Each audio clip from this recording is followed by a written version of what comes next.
You were told probiotics were the smart move, more good bacteria, better digestion, less bloating, problem solved. But what if your gut is already overcrowded, inflamed, and jammed like a highway at rush hour?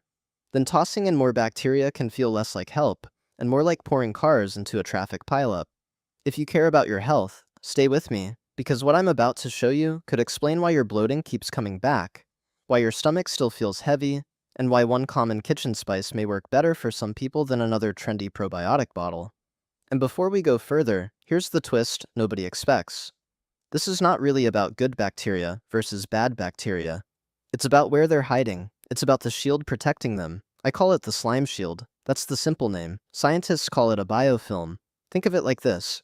Imagine unwanted gut microbes building a sticky apartment complex on the lining of your digestive tract. Then they cover it with slime. That slime acts like armor. It makes them harder to reach, harder to calm down, and much harder to clear out. Some reviews describe biofilm microbes as being up to 1,000 times more protected from treatment than free-floating bacteria. That's why the same gut issue can keep showing up again and again, even when you feel like you're doing everything right. This is why nothing worked before. Not the yogurt, not the random probiotic, not the gut reset powder. If your gut is dealing with a slime shield, you're not fighting loose bacteria. You're fighting bacteria in a bunker, and that changes everything. Because once that bunker forms, symptoms don't just stay mild, they spread. At first, it feels small. A little gas after meals, a little pressure under the ribs. You wake up puffy. Your jeans fit tighter by evening. You assume it's stress, or age, or just normal digestion. It doesn't stop there. That trapped fermentation can start pushing upward. Now you feel burpy, acidic, full after a few bites. Bread feels worse. Sugar hits you weird. Your energy dips after lunch like someone pulled a plug. And it gets worse. When the gut stays irritated, your barrier can weaken, inflammation can rise, and the whole system gets noisy.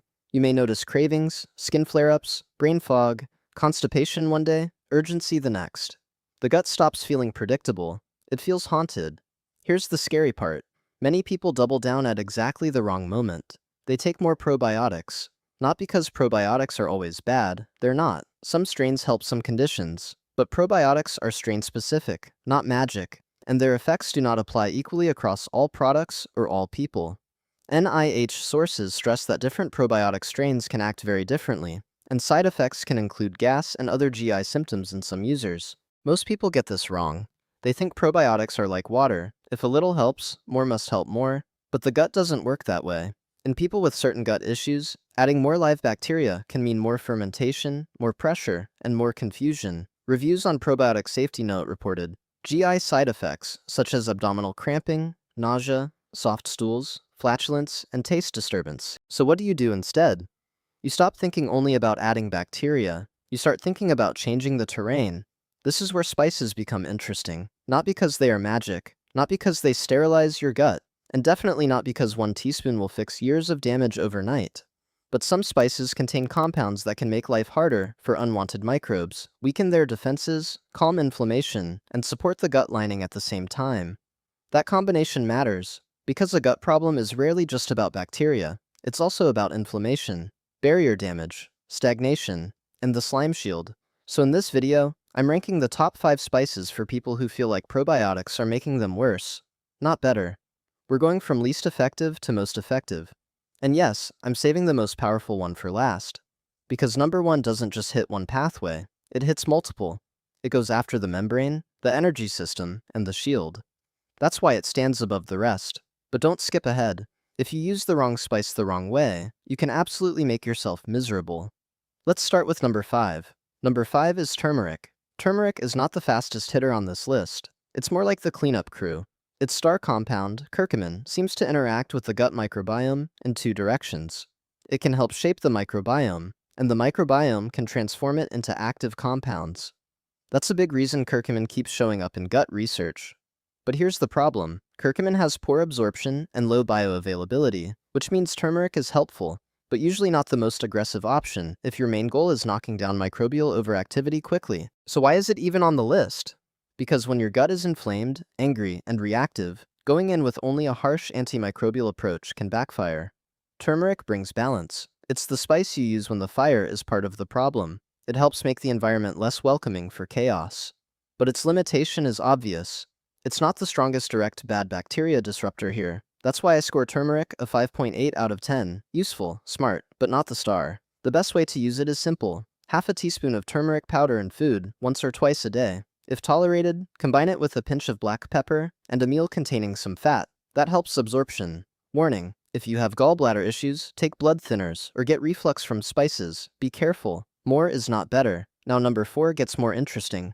Ginger. Ginger is one of those spices people underestimate because it feels too normal, too common, too familiar. But ginger has something most gut sufferers desperately need: movement. When your gut feels trapped, heavy, and stagnant, sometimes the problem is not just what's growing, it's what's not moving. Ginger helps there, and that changes the game. A crossover trial in 123 healthy adults found that short-term ginger juice intake changed gut microbiota composition, increased species number, lowered the Prevotella to Bacteroides ratio, reduced some pro-inflammatory Ruminococcus groups, and increased anti-inflammatory Faecalibacterium.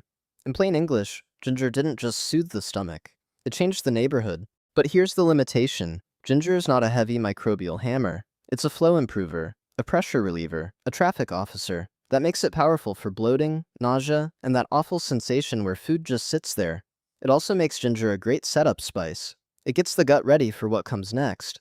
I give ginger a 6.6 out of 10. Solid, reliable, better than most people think. Exact use: fresh is best. Slice 1 to 2 inches of fresh ginger, simmer it in hot water for 10 minutes, and drink it before your heaviest meal. If you prefer powder, start with a quarter to half a teaspoon in warm water or soup. Warning: too much ginger can irritate some people, especially if you already run hot, get reflux, or take blood thinners.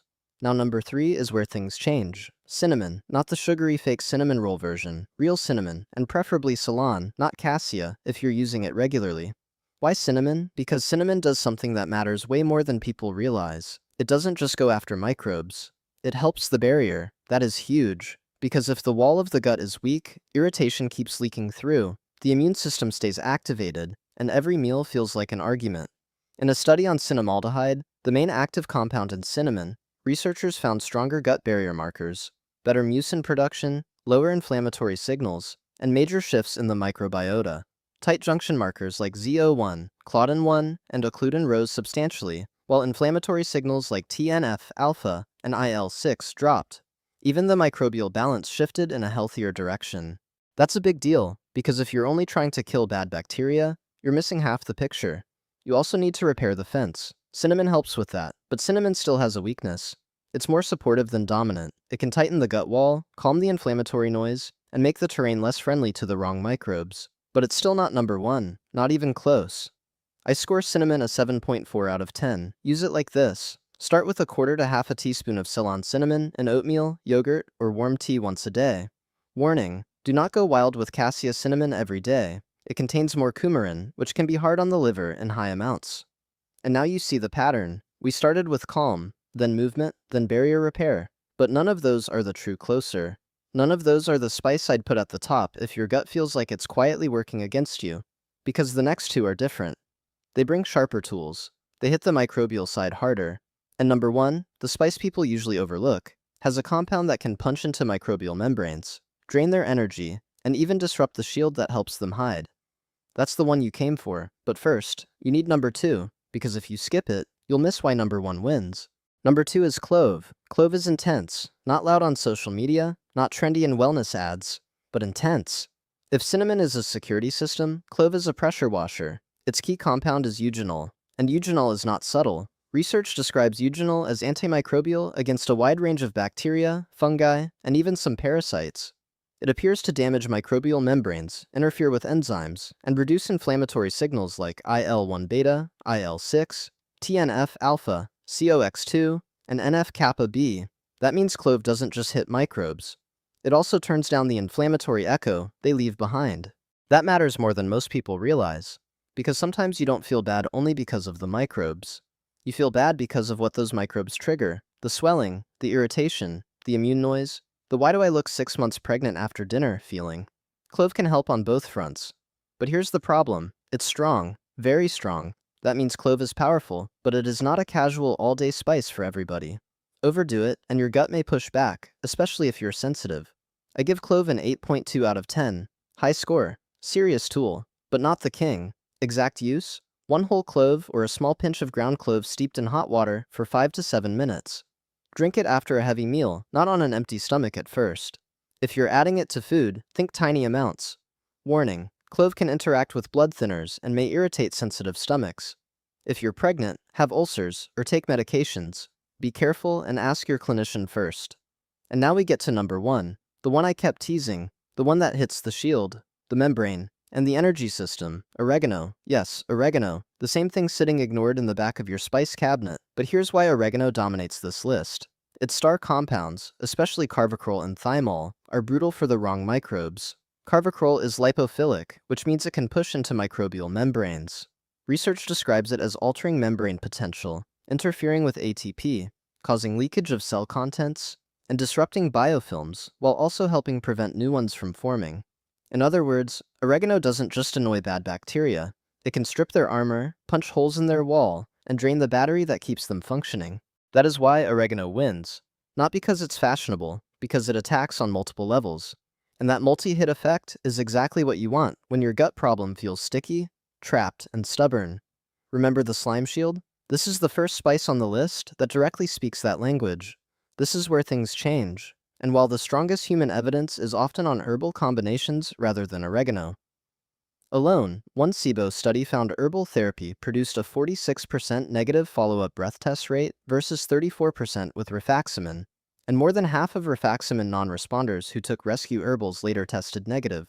That does not prove oregano alone is the cure, but it does show why antimicrobial herbs are taken seriously in stubborn gut cases. Most people get this wrong too. They either ignore oregano completely, or they go nuclear with oregano oil and wreck their stomach.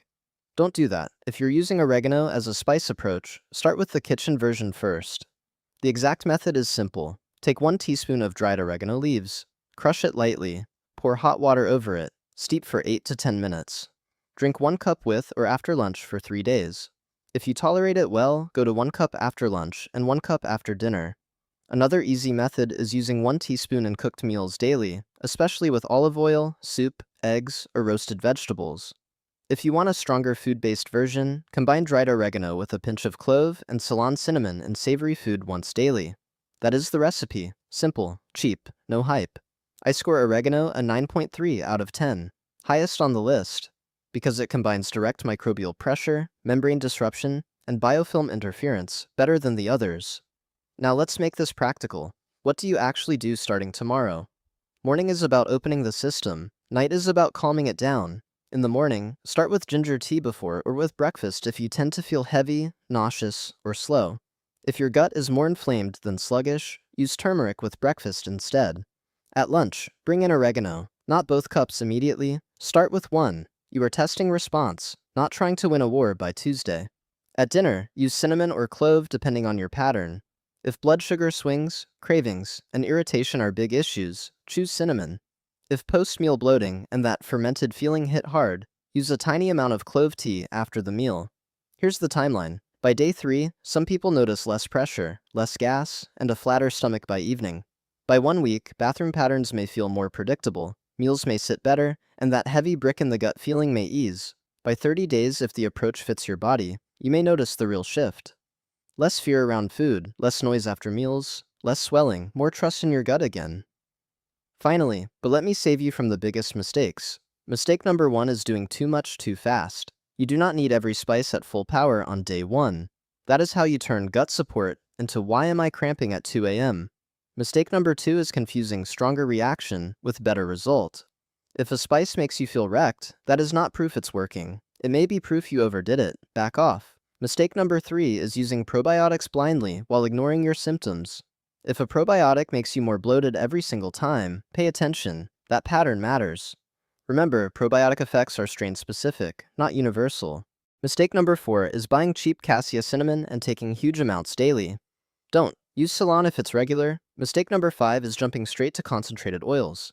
This video is about spices and food style use for a reason. Concentrated essential oils are a different category and can be too harsh for many people. And one more warning. If you have severe abdominal pain, blood and stool, unexplained weight loss, fever, persistent vomiting, a diagnosed digestive disease, pregnancy, or you take medications like anticoagulants, don't self-experiment like this blindly. Use common sense and get medical guidance. Because the goal is not to punish your gut. The goal is to stop feeding the chaos and start changing the terrain. That's the real lesson here. If probiotics help you, great. But if they keep making you feel swollen, trapped, and worse, stop assuming more is better. Sometimes your gut doesn't need more passengers. It needs the traffic cleared. It needs the shield weakened. It needs the wrong microbes pushed out of their comfort zone. And sometimes that process begins with something so ordinary, you've walked past it 100 times. Oregano. So here's your challenge. Try the routine that fits your symptoms for the next 30 days. Keep it simple. Track your bloating. Track your bowel movements. Track how your stomach feels after meals. Track your energy at night. Watch for what quietly changes, because that is how real transformation happens. Not with hype, not with a dozen random supplements, with consistency, with observation, with one smart shift at a time. And if your gut starts feeling calmer, flatter, and more predictable, you'll know something important. The answer was never to keep throwing more bacteria into a crowded room. It was to finally change the room itself.